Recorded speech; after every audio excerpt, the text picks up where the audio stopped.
Bueno, muchas gracias a todos por venir. Me presento. Ya todos, como me conocéis, soy Layer 7. Y bueno, voy a empezar a contar un poco cómo funciona la comunidad JAP por 127. Ahora estamos Jesús y Uter pues intentando hacer que esto sea posible, este proyecto. Y bueno, ya hay mucha gente empujando para que todo esto sea posible. Ahora este local, gracias a Kaburi, lo hemos podido conseguir y más. Y creo que será un proyecto que si mucha gente apoya y más podremos avanzar. Bueno, el tema de esta charla la dará Jesús, dará una charla sobre RAS, él ya os introducirá y más. Y bueno, lo más importante, que nosotros hemos dedicado aquí mucho tiempo y dinero y bueno, dentro de poco acabaremos de formar bien la asociación, estamos con el tema del papeleo y más, y la podremos conformar definitivamente. Y bueno, yo sé que ahora mismo mucha gente estará sacándome billetes de 500, pero tranquilos, todavía no podemos aceptar. No podemos aceptar tal donación.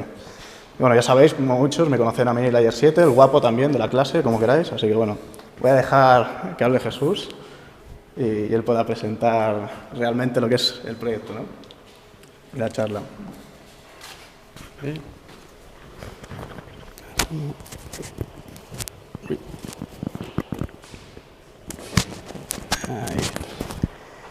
A ver, esto pues empezamos con la presentación.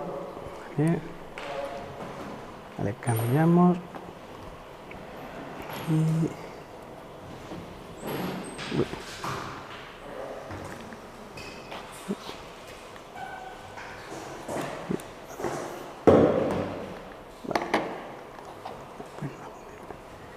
Bueno, la presentación va a ser de cómo mitigar ataques al desarrollar. Buenas. Y seguramente la pregunta será, pues, ¿por qué al desarrollar, si es más divertido, pues, encontrar vulnerabilidad, explotarla, romper cositas? Y básicamente viene de que al final, cuando se arregla, después de que se han encontrado fallos, pues es más caro, hay alguien que ya la puede haber afectado, tiene que haber pasado por un proceso más largo, se ha hecho despliegue, se ha perdido bastante dinero y entonces pues es más costoso. Si lo conseguimos esto encontrar en un momento inicial, cuando estamos desarrollando y conseguimos prevenirlo, podemos ahorrarnos todo eso. Y entonces la cuestión siguiente es, ¿y por qué la memoria? Esto viene de que en Microsoft, por ejemplo, el 70% de las vulnerabilidades que tienen, de ejecución de código y similares, están relacionadas con la memoria, fallos de memoria, que no se ha usado bien los punteros, memoria sin inicializar, overflows que llevan a que se pueda escribir en la memoria y se ejecute código malicioso. Entonces, con un 70%, pues bastante peso para darle importancia a la memoria. Y entonces lo que nos puede llevar los problemas con la memoria es, en el mejor de los casos, y aún así no es bueno, a que crashee la aplicación, es decir, simplemente se para de forma no intencional, es decir, en un momento que no se lo espera el usuario y lleva pues, a posibles errores de pérdida de datos y similares, pero también puede llevar a que se obtenga información sensible que no se esperaba que un atacante pudiera obtener, que podrían ser tarjetas de crédito, cosas personales o incluso médicas y similares. Y en el peor de los casos se puede llegar a que se modifiquen los datos afectando al comportamiento de ese software o incluso que se ejecute código y puedan tomar control de la máquina, con lo que todo ello implica. Entonces, uno de los más comunes para este tipo de cosas suele ser el overflow, que básicamente es de que en una parte de la memoria donde se van a escribir datos que se espera que tengan un tamaño determinado, se consigue por diversos ataques hacer que escriba más allá de eso. Escribe en memoria que no tendría que estar tocando aunque le pertenece y como le pertenece el sistema le va a dejar tocarla, pero eso va a hacer que después cuando esa memoria se ejecute, pues se está ejecutando lo que nos han inyectado ahí. Entonces aquí podemos ver como un overflow de memoria. Si lo ponemos justamente a continuación, el propio compilador ya ha metido sus checks y cosas similares para poderlo detectar e intentar pararlo, pero si vamos más allá de eso y conseguimos tocar memoria que no esté en esos checks, y realmente consigue pasar todo y consigue ejecutar. Y así hemos modificado una variable que no se esperaba. En este caso, por ejemplo, al modificar buffer en 32 bits por delante, cuando solamente tiene 6, conseguimos afectar a la variable value, que no tiene por qué ser tocada cuando estamos tocando buffer. Entonces ahí pues nos podrían estar tocando memoria delicada y que se utilice para ejecución y nos habrían entrado hasta la cocina. Otro problema que nos puede dar el tema de la memoria es con los punteros, que estemos usando punteros que ya han sido liberados y que ahora esa memoria la podría estar utilizando otra parte de la aplicación que no sabemos qué está haciendo con ella y afectarla. Y podría uno pensar, bueno, pues utilizamos referencias que en C++ ya las tenemos y con esto estamos salvados, pero dependiendo cómo las usemos, también una referencia puede quedar invalidada. Mismo si la referencia es al devolver, hay un caso de que en C++ es un define behavior, que es simplemente de ellos se lavan las manos y no saben cómo se tendría que computar eso ahí y la idea es que no lo hagas, pero en una aplicación grande alguien puede llegar a hacerlo por error y al final tenemos que lo que tendría que ser un valor 10 acaba siendo un valor de menos millones que no tiene nada que ver, con lo cual nos están modificando la memoria en formas que no esperábamos. Y la cuestión ahora en plan que ofrece RAS, porque por ejemplo C++ ya ofrece cosas como utilizar vectores en lugar de utilizar arrays de C, nos ofrece algunas mejoras y el propio compilador ya ha metido sus comprobaciones, pero aún así RAS va un paso más allá y es que lo que en otros lenguajes como C o C++ simplemente lo considerarían algo que no tienes que hacer y que por lo tanto es un comportamiento que no lo define el lenguaje que tiene que pasar ahí, RAS se enfoca en la seguridad. Y al enfocarse en la seguridad, ellos sí definen todos los comportamientos. Intenta que el undefined behavior sea algo muy excepcional o que no haya ninguno. Que en el peor de los casos, pues el comportamiento esperado sea abortar la aplicación, porque es una acción que se entiende que va a modificar la memoria de una forma que no se espere que puede ser atacada y de esa forma evitarlo. Y también, además de esto, pues nos ofrece rendimiento y comodidad y más adelante veremos por qué. Pues el gran cambio que nos ofrece RAS, más allá de lo que ya ha heredado de lenguajes anteriores, pues al final se basa en C++, Haskell y otros lenguajes, hereda cosas de ellos, es el ownership, que básicamente es el coger la memoria y darle un dueño. Es decir, la memoria que antes pues, podía ser referenciada de variables y de esa forma manejarla, ahora tiene un dueño, es decir, es una sola variable la que es dueña de esa memoria. Y al ser dueña, pues como cuando eres el dueño de tu casa, pues la casa la manejas tú. No pueden venir otros a entrar en tu casa ni a decidir qué se hace con ella porque eres tú quien lo decide. Y entonces solo puede haber un dueño. Al limitar de esta forma a quién puede tocar la memoria, nos evitamos muchos problemas. Mismo, uno de los problemas que inicialmente no esperaban, es decir, no lo estaban intentando resolver de forma directa, pero se dieron cuenta que este owner sí solucionaba, son los data arrays, que es cuando desde diferentes hilos por concurrencia se están tocando la misma variable y no está haciéndose la sincronización correspondiente, no hay logs y no se bloquea quién entra, quién lee y en qué orden, podemos acabar con que un mismo programa, pues unas veces nos dé que el valor es 0 y otras veces nos dé que el valor es 1, de forma que no podemos predecir el comportamiento que va a tener. Esto al final se traduce en problemas a la hora de tener concurrencia y hoy en día, pues con todos los cores que tienen las CPUs, la concurrencia es algo bastante deseable.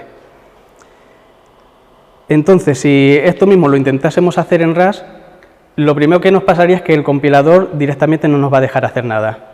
En el momento que lo vayamos a intentar ejecutar, en el paso de compilación se va a quejar y esto ya se para ahí. Con lo cual no hemos tenido que pasar por todo un QA, hacer despliegues, que llegue al cliente y en un uso del cliente, en determinadas circunstancias, se den cuenta de que eso falla y encima sea difícil de poderlo depurar porque al depender de los tiempos, a veces te va a fallar, a veces no y la mayoría de las veces que lo pruebes quizás no te está fallando. Con lo cual se hace más complicado el poderlo reproducir para poder resolver ese problema. Y además de esto nos ofrece también el no tener ni excepciones ni utilizarse los códigos, el tener un número para devolver los errores cuando estamos programando. Es decir, lo que hace RAS en este caso es darnos unos tipos bastante más ricos en lo que nos permite hacer y las enumeraciones de RAS, a diferencia de las de C, que simplemente cada valor de la enumeración corresponde a un número, en RAS las enumeraciones son variantes del tipo, con lo cual podemos tener un tipo de resultado y que pueda ser OK o que pueda ser error y contener el OK el tipo que se tiene que devolver cuando todo ha funcionado bien y el error devolvernos un error como tal. Al no tener excepciones también nos facilita, si cuando tengamos que hacer debug de este programa, porque no nos va a pasar de, al darle paso siguiente, que de repente salte a una función totalmente diferente porque en varias llamadas más abajo ha habido una excepción, nadie la ha capturado y terminas moviéndote a saber dónde. De esta forma tenemos la capacidad de poder seguir el código de forma más lineal y saber realmente a dónde va a saltar en cada momento. Y porque al final las excepciones que se supone que tendrían que ser excepcionales terminan siendo utilizadas para control de flujo que, aunque se diga que no se tenga que hacer, la gente al final lo termina haciendo. El problema es que no podemos confiar tanto en las personas y es mucho más confiable una máquina.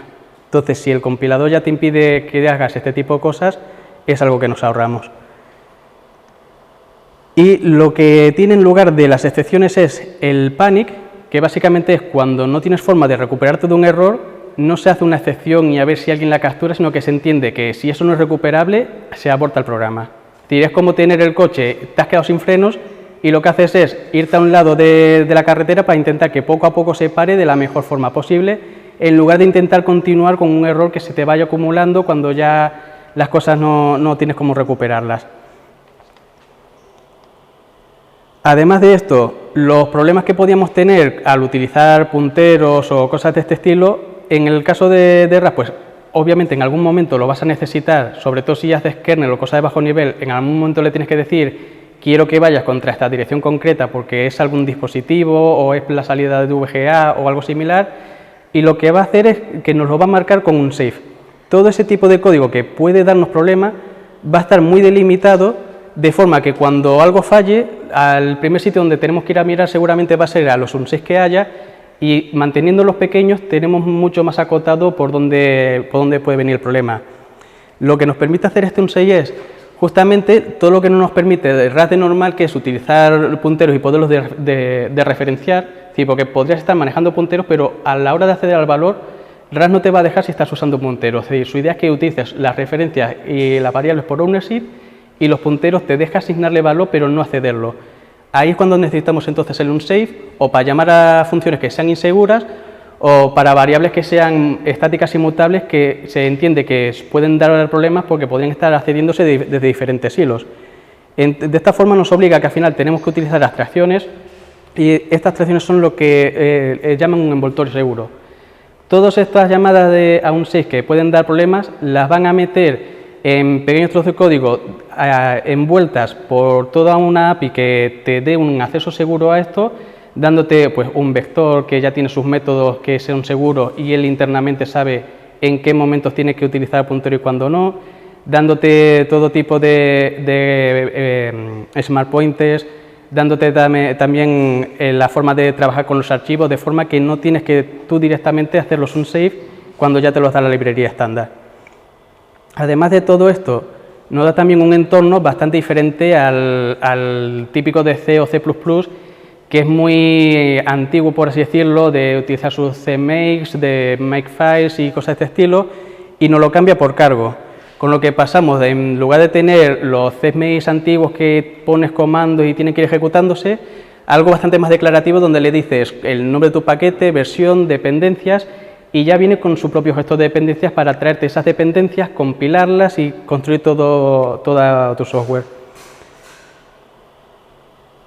Además de eso, ya nos viene con valores por defecto bastante más cómodos que las típicas flags que hay que estar pasando al compilador, y aunque el propio compilador de RAS como tal sí que acepta flags como el compilador de C y similares, porque al final utiliza el LVM y tiene de backend el mismo compilador que estaría utilizando C o C++ al utilizar el LVM, nos permite configurar tanto el nivel de optimización, el comprobar overflows de cuando son números, de si te has pasado al sumar porque ya está en el límite de lo que soportas entero y similares, de forma mucho más amigable, con lo cual gente que esté empezando y que puede no tener tanto conocimiento de todas las flags que tiene y similares, por un lado con esto se le facilita el poderlo tocar porque es bastante más declarativo y tiene nombres bastante más entendibles.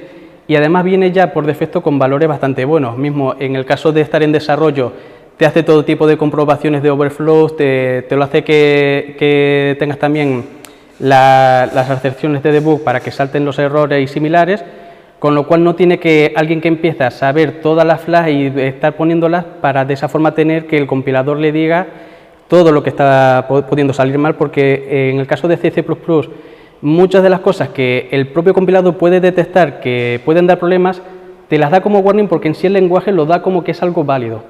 En el caso de RAS, ese tipo de cosas se consideran inválidas en el lenguaje al ir contra la seguridad de la memoria. Además de esto, otra cosa que suele dar problemas a la hora de testear para poder reducir los posibles problemas que tengamos seguridad cuando esto salga a la calle es el testear cosas privadas, y al final se terminan haciendo test de lo que puedes desde la interfaz pública. En el caso de RAS nos dan módulos en lugar de tener archivos que incluir, y estos módulos pueden estar anidados. Tiene la propiedad adicional de que los módulos más internos siempre tienen acceso a las cosas del padre, aunque sean privadas, con lo cual podemos hacer módulos internos que sean de testeo y ya podemos estar testeando las cosas que son privadas que de otra forma no teníamos acceso desde la API pública. Con esto pues podemos hacer software más robusto e intentar prevenir posibles problemas de seguridad a la larga. Y con esto acabamos. Aquí hay lecturas recomendadas de la propia Mozilla y de un tío que se montó un kernel con RAS, que trata justamente de cómo en Mozilla pues tenían problemas de seguridad al utilizar C++ y C en su navegador, en Firefox, y cómo de ahí surgió la idea de empezar con RAS y lo han empezado a integrar en su navegador. Y bueno, y la memoria es solamente parte del problema, luego siguen muchos otros problemas que podemos tener independientes de la memoria, pero eso ya vendrá en otra charla. ¿Y alguna pregunta o similar? Supongo que la versión de RAS, claro, van cambiando mediante el progreso y tal, y supongo que en las anteriores van encontrando como vulnerabilidades de este tipo, ¿no? Sí, exacto. Y lo bueno es que como ellos consideran que lo que puede dar problemas de seguridad es algo que el lenguaje no debería permitir, no lo mantienen por intentar mantener compatibilidad o similares, sino que en esa edición del lenguaje se mantiene y en la siguiente edición lo hacen incompatible porque consideran que eso tiene que ser corregido. Con lo cual, a la larga, pues puedes ir simplemente cambiando de edición y vas a tener cada vez más comprobaciones de seguridad, según vean que pueden mejorarlas. Claro, eso sería un riesgo, ¿no? Si podemos ver en qué versión está hecha RAS, si está hecho en la versión anterior, solamente las vulnerabilidades podríamos... Y sí, eso en el momento de compilar, claro. Ahí es donde viene el mantener el código y cuando ves que algo puede ser vulnerable, pues sacar versiones nuevas y de esa forma mantenerlo siempre al día. Sí. Bueno, si no hay más preguntas, pues entonces, pues gracias por asistir. Y bueno, pues aquí tenéis mis redes si queréis seguirme. Al futuro pues sacaré un curso de RAS por si alguien pues, está interesado, pues se anunciará por las redes. Y tenéis también aquí las redes de Hack Barcelona, por si queréis estar atentos de las siguientes charlas que irán saliendo de los picking y cosas similares. Haremos más cosas de seguridad física y así estar al día. Y esto es todo.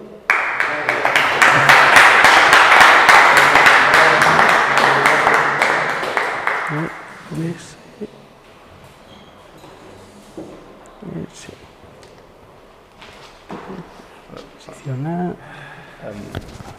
Vale, ahí. Sí, te digo algo. Te he puesto la cámara. Bueno, perfecto. Vale, gracias a todos por venir. La verdad que ha sido bastante curioso esta charla. La verdad que no me la esperaba de tan similitud, pero bueno, se me hace bastante interesante saber los tipos de versiones y más que están sacando para RAS. Ya sabéis que RAS, en cuanto lo metan a Linux, va a ser una pasada. Vamos a minimizar la velocidad de código y tal. Va a ser una bestialidad. Hay ganas de que salga ya, ¿no? El kernel y todo construido. Yo sé que ahora me estaba comentando Jesús que estaban saliendo los drivers, ¿no? Sí, van a empezar a meter RAS por los drivers en Linux y si en el momento que eso salga bien y funcione bien es cuando se plantearán el seguir metiéndolo en otras partes del kernel. Dentro de poco vamos a tener también intrusiones físicas con un compañero de Madrid que vamos a hacer que venga, que nos va a enseñar cómo ganzuar, cómo abrir cerraduras y más dentro de poco. Y eso va a tener más expectativa, tener muchas más físico, ¿no? Para que podáis vosotros probar y más. Exacto, da más juego supongo que para la gente que practique. Tenemos aquí unas pegatinas de Hack Madrid para quien quiera... Ay, Hack Barcelona, perdóname, se me va la cabeza. Vamos, le estoy haciendo publicidad a Miami, Nueva York, a todos, a los que quieran. Tenemos aquí unas pegatinas de Barcelona, ahora sí, y también alguna chapa que otra para RAS, para quien quiera. Y bueno, si alguien quiere hacer una pregunta a Jesús, yo he estado mirando el chat, de momento la gente pues parece que tiene la misma idea, no tiene mucha pregunta, pero aquí tenemos a Jesús. Ahora vamos a cortar el directo y más, y bueno, nos presentamos y tal, y hacemos una ronda para conocernos, que es lo más importante. ¿Sabes cortar el directo o...? Hay que darle a... ¿Dónde va? Ah, mira, detenerme precisión.